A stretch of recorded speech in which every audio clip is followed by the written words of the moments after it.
Hello everyone, let's start today's topic. हम यहाँ पे बात करने जा रहे हैं आज स्टैंडर्ड 12th के हमारे सब्जेक्ट की, दैट इज इकोनॉमिक्स। और इसमें चैप्टर नंबर 2 है। आज नया चैप्टर हम शुरू करने जा रहे हैं। सो आई होप कि आपको ये समझ में आए और आप इस पे पूरा फोकस करेंगे। The topic is about indicators of growth and development. आपकी टेक्स्ट बुक का कंटेंट आपके सामने है, जिसमें से मैं आपको ये पूरा एक्सप्लेन कर रहा हूँ। इनिशियली हम यहाँ पे ग्रोथ की और डेवलपमेंट की बात करने वाले हैं। देन हम उनको कंपेयर करेंगे। पहले मीनिंग समझाया है, डिफरेंस बिटवीन है, एंड देन कुछ इंडिकेटर्स जिसके थ्रू ये पता चलेगा कि डेवलपमेंट कितना हो रहा है, कैसे हो रहा है। तो थोड़ा डेटा का एनालिसिस हम करेंगे। सो एक एक करके स्टार्ट करते हैं। देखें, इकोनॉमिक ग्रोथ एग्जैक्टली है क्या। Growth means economic growth. Okay, economic growth relates to the long run increase in the total output of an economy. Okay तो यहाँ पे लॉन्ग टर्म की बात हो रही है। पहली चीज तो आपको ये ध्यान रखना है, ठीक है। और ये बोल रहे हैं कि जो इकोनॉमी है हमारी, उसका टोटल आउटपुट कितने रेट पे या कैसे ग्रो कर रहा है, तो उस चीज को ग्रोथ बोला गया है। In economic growth there is a continuous increase in the real national income and the real per capita income. मतलब पूरे कंट्री की जो टोटल इनकम है, ठीक है, रियल नेशनल इनकम, पूरे कंट्री की इनकम, वो भी इंक्लूडेड है। और रियल पर कैपिटा इनकम बढ़ रही है, उस चीज के ऊपर भी फोकस किया जा रहा है। Such growth is possible due to increase in the supply of factors of production like land, labour, capital. ठीक है, तो ये सारी चीजों के ऊपर फोकस किया जा रहा है। Just a minute.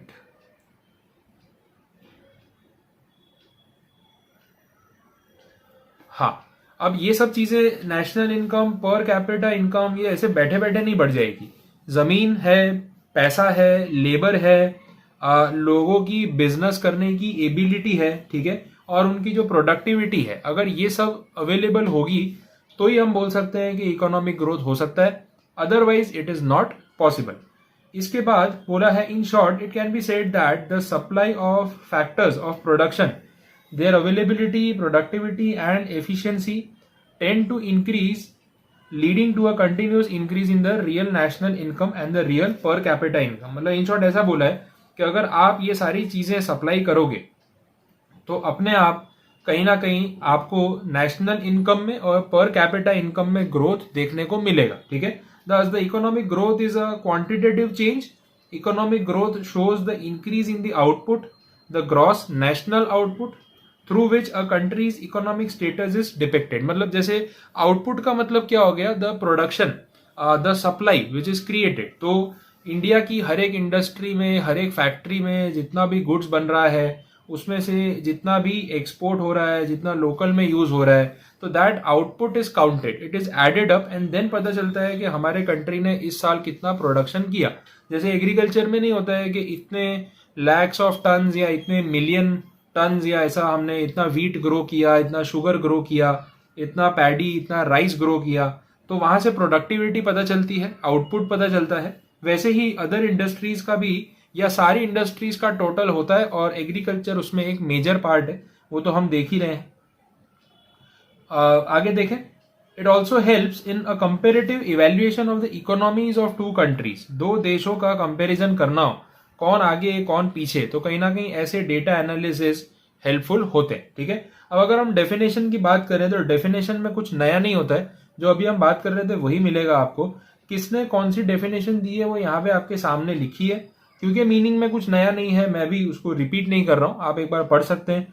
Professor Hansen की डेफिनेशन है, साइमन कुजनेट्स की डेफिनेशन है, तो आपको इनके नाम याद रखने पड़ सकते हैं। ये थोड़ी सी मजबूरी है, लेकिन करना पड़ेगा। Limitation of the concept of economic growth, ठीक है, देख लेते हैं कि इस पूरे कंसेप्ट की लिमिटेशंस क्या है, कहां पे ये पीछे रह जाता है। Economic growth takes into consideration only the quantitative change. सिर्फ बात क्वांटिटी की हो रही है कि पहले इतना प्रोडक्शन होता था, अब इतना प्रोडक्शन हो रहा है, मतलब क्वालिटी के ऊपर फोकस नहीं है। जो भी फोकस है वो किस चीज के ऊपर है, सिर्फ क्वांटिटी के ऊपर। तो that is a limitation. In economic growth, there is a rise in the national income, per capita income, but institutional and psychological factors remain as before। मतलब लोगों को मेंटली कितना फायदा हुआ, कितना उनका सोशल स्टेटस बढ़ा, वो सारी चीजों पे फोकस नहीं है। साइकोलॉजी जो उनकी थी, आज भी वो जितने प्रेशर में हैं कल भी थे, वो सब सेम है।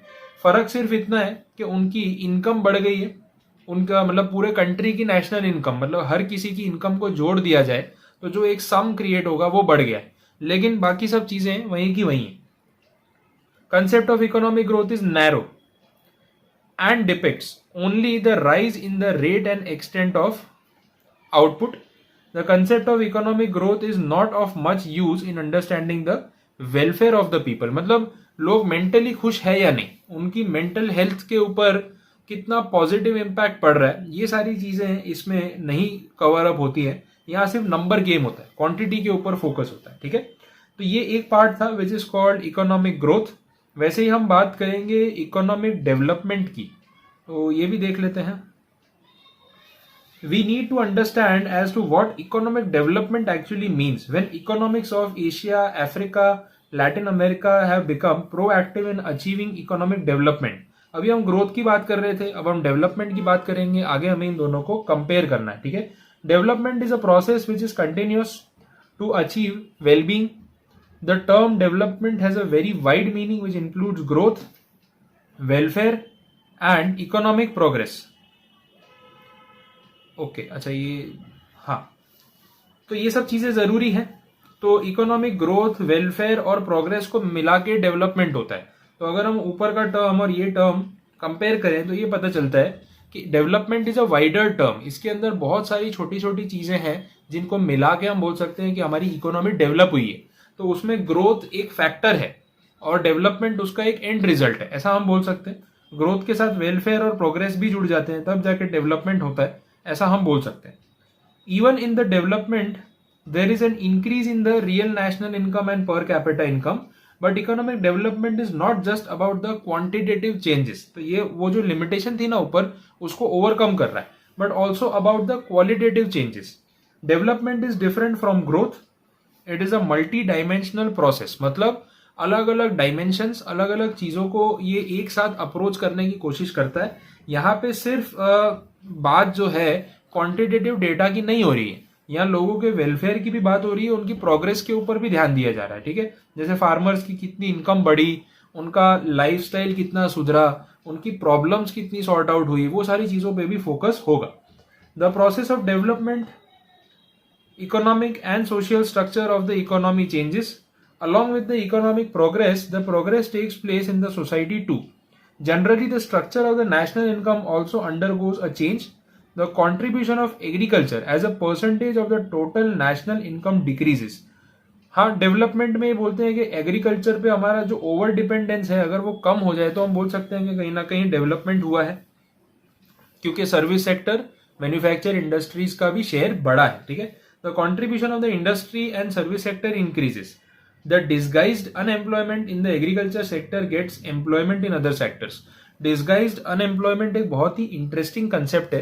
वहां पे ये बोल रहे हैं कि डिस्गाइज्ड अनएम्प्लॉयमेंट वो है जहां पे आपके पास एम्प्लॉयमेंट तो है, काम तो आप कर रहे हो, लेकिन आपके बिना भी काम चल सकता था। मतलब आपके होने ना होने से कोई फर्क नहीं पड़ा, you are not adding any value. जैसे भाई एग्रीकल्चर सेक्टर में है तो 5 लोगों का परिवार है, खेती कर रहा है, अब आप उस परिवार में 6th पर्सन हो, ठीक है, यू आर द यंगेस्ट, आप बड़े हो गए, आप भी उसी खेत में लग गए। तो जितना खेत है, जितनी जमीन है, जितना काम हो रहा है, वो आपके बिना भी चल सकता था, 5 लोग कर ही रहे थे। तो आपने वहां पे जाके कुछ आउटपुट नहीं बढ़ाया, लेकिन उन लोगों का थोड़ा थोड़ा काम कम कर दिया जो वो लोग खुद भी कर लेते, और उनके वर्किंग आवर्स कोई बहुत एक्स्ट्राऑर्डिनरी भी नहीं थे। इससे तो बेटर होता कि आप कहीं और काम करके वहां से पैसा कमाते। तो जिसके होने ना होने से कोई फर्क नहीं पड़ रहा है पैसों में, आमदनी में, तो हम बोल सकते हैं कि दैट इज डिस्गाइज्ड अनएम्प्लॉयमेंट। और वो डिस्गाइज्ड अनएम्प्लॉयमेंट जो है उसको हटाना जरूरी है, उन लोगों को कहीं और दूसरे सेक्टर्स में जॉब करवाना जरूरी है। Modern technology is being implemented due to which time and money is saved, सही है। New seeds are innovated as a result, the structure of the institutions pertaining to production and distribution changes. Poverty, unemployment and inequalities fall due to such systematic changes. तो कहीं ना कहीं अगर development होगा तो ये सारी चीजें आपको दिखने लगेंगी कि ऐसा हो रहा है। अगेन डेफिनेशंस आ गई जो आपको ध्यान रखनी है, रिपीटेशन है उसके अंदर, कुछ नया नहीं है, आप एक बार पढ़ के देख सकते हैं। डेवलपमेंट के कुछ कैरेक्टरिस्टिक्स में फोकस करो, हेड पॉइंट्स पे। अंदर की लैंग्वेज आप अपनी लिख सकते हो, मतलब वही निकालना, मतलब मत बदल देना, बट हेड पॉइंट्स चेंज नहीं करने। तो जो बोल्ड में हेड पॉइंट्स हैं इन पे आपको ज्यादा स्ट्रेस देना है। ये जो हेड पॉइंट्स यहाँ पे दे रखे हैं इस पे ज्यादा फोकस करो। क्लियर है? Economic development is a continuous process. जैसा मैंने आपको बोला कि डेवलपमेंट को ऐसा नहीं है अभी 6 महीने हम डेवलपमेंट करेंगे फिर 10 साल उसी से काम चलाएंगे, ऐसा नहीं। It is a continuous process. Quantitative and qualitative changes दोनों प्लेस होने चाहिए। देखो ग्रोथ में हमने देखा था सिर्फ क्वांटिटेटिव चेंज पे फोकस था, यहाँ पे बोल रहे दोनों चीज पे फोकस होना चाहिए। डिमांड में आपको चेंज दिखेगा, लेबर डायनामिक हो जाएगी, अलग अलग सिचुएशंस में काम करने के लिए जो है रेडी हो जाएगी, एजुकेटेड हो जाएगी, स्किल्ड हो जाएगी। कैपिटल बनने लगेगा, लोगों के पास पैसा इकट्ठा होने लगेगा, तो कहीं ना कहीं वो इन्वेस्टमेंट्स कर पाएंगे। टेक्नोलॉजी में चेंज आएगा तो नई नई टेक्नोलॉजी का यूज करके हम फास्ट प्रोडक्शन कर पाएंगे। ठीक है? After a particular stage development जो है वो अपने आप मोटिवेशन देगा कि हमें इसी तरीके से आगे बढ़ते रहना है। ठीक है? फिर कुछ लिमिटेशंस हैं। Economic development indicates the progress of a nation, it shows the economic scenario, but in the real sense it can not discuss the human development, it can not become the index of human progress. Economy अलग चीज है, human development अलग चीज है ना। इंसान personally कितना grow कर रहा है वो बात पूरी अलग है, और एक इंसान मतलब इंसान नहीं, एक कंट्री की इकोनॉमी कितनी ग्रो कर रही है, दोनों में फर्क है। तो दोनों को एक नहीं बोल सकते हैं। Development can not be measured as growth, वो तो हमने देख ही लिया ऊपर। ये तो दोनों चीजें डिफरेंट है और कहीं ना कहीं उसमें फर्क है। ठीक है? एक क्वांटिटेटिव है और दूसरा क्वांटिटेटिव प्लस क्वालिटेटिव है, वैसे हम बोल सकते हैं। थर्ड पॉइंट में बोल रहे हैं when economic development takes place the standard of living of people improves. ठीक है? लोगों का रहन सहन, खाना खर्चा इंप्रूव हो जाता है। Though the development is taking place in India today, there is not much improvement in the standard of living, and therefore we cannot say that the development means improvement in the standard of living. No doubt सुधरना चाहिए, improve होना चाहिए, होता भी है। India में ऐसा नहीं हो रहा है। लोग पैसा अगर थोड़ा सा ज्यादा भी कमा रहे हैं तो उनके रहन सहन पे, रहने करने के तौर तरीकों में कोई अपग्रेडेशन नहीं हो रहा, वो जैसे हैं वैसे ही हैं। ठीक है? तो क्या फायदा फिर ऐसे डेवलपमेंट में जहां पे स्टैंडर्ड ऑफ लिविंग और जो बेसिक नेसेसिटीज या जो बेसिक फैसिलिटीज होती है वो वैसी की वैसी ही है, उसमें सुधार नहीं है। तो इकोनॉमिक डेवलपमेंट को हम डायरेक्टली स्टैंडर्ड ऑफ लिविंग से कंपेयर नहीं कर पा रहे, जबकि थियोरिटिकली या आइडियली ये होना चाहिए। ठीक है? अब आ गया डिफरेंस बिटवीन। अब देखो अगर आपको ये दोनों टॉपिक समझ में आए हैं जो मैंने अभी बताए, तो डिफरेंस बिटवीन में आपको कुछ नया नहीं मिलेगा। आपको ये टेबल को कंपेयर करना है। अब 9 वर्सेस 9 18 पॉइंट्स है। 18 पॉइंट्स पूछने के लिए आंसर भी 9 मार्क्स का होना चाहिए। 5 मार्क्स का हो तो आप टोटल 10 पॉइंट्स लिखो, 5 वर्सेस 5। 6 मार्क्स का हो तो 6 वर्सेस 6, मोर देन इनफ। आप ऐसे करके वेटेज के हिसाब से जो पॉइंट्स आपको अच्छे लगे वो आप लिख सकते हो। तो जरूरी नहीं है कि आपको सारे पॉइंट्स यहाँ पे लिखने हैं। ठीक है? तो इसके साथ अपना जो स्टार्टिंग का एक पार्ट था मीनिंग वाला और कंपैरिजन वाला, वो तो कंप्लीट हुआ। अब इसके बाद नेक्स्ट फेज स्टार्ट हो रहा है इस चैप्टर का, that is regarding the indicators of development. अब ये मैं आज के लेक्चर में नहीं लेना चाहता हूँ। मैं चाहता हूँ कि इसको मैं एक फ्रेश लेक्चर से स्टार्ट करूँ। ठीक है? इंडिकेटर्स ऑफ डेवलपमेंट को, क्योंकि इसमें फिर थोड़ा सा टेक्निकल होगा, डेटा भी आएगा और पूरे वर्ल्ड का जो डेटा हमारे पास अवेलेबल है उसको हम कंपेयर भी करेंगे।